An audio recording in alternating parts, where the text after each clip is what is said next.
საქართველოს იუსტიციის მინისტრი პაატა სალია გაეროს გენერალური მდივნის წარმომადგენელს ნაფით ჰანიფს შეხვდა. გაეროს საჯარო სერვისების ფორუმის ფარგლებში გამართულ შეხვედრაზე მხარეებმა განიხილეს საქართველოს იუსტიციის სამინისტროს და გაერთიანებულ ერების ორგანიზაციას შორის არსებული ნაყოფიერი თანამშრომლობა, ასევე პარტნიორობის გაღრმავების პერსპექტივები.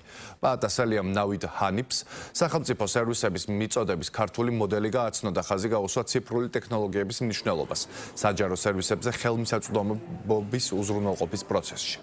შეხვედრის დასასრულს პაატა სალიამ გენერალური მდივნის წარმომადგენელი გაეროს საჯარო სერვისების ფორუმზე მიიწვია, რომელიც 2026 წელს იუსტიციის სამინისტროს ორგანიზებით თბილისში გაიმართება.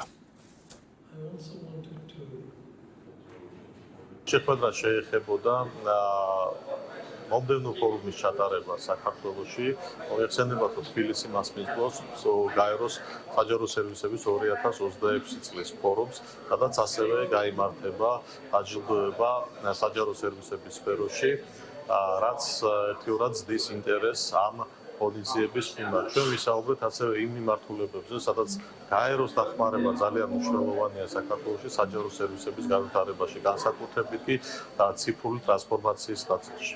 მოხარული ვარ, რომ შევხვდი საქართველოს იუსტიციის მინისტრს გაეროს ეკონომიკურ და სოციალურ საკითხთა დეპარტამენტის სახელით მივესალმებით 2026 წელს საქართველოს მიერ გაეროს საჯარო სერვისების ფორუმის მასპინძლობას. მოუთმენლად ველით თბილისში ჩამოსვლას და ფორუმში მონაწილეობას.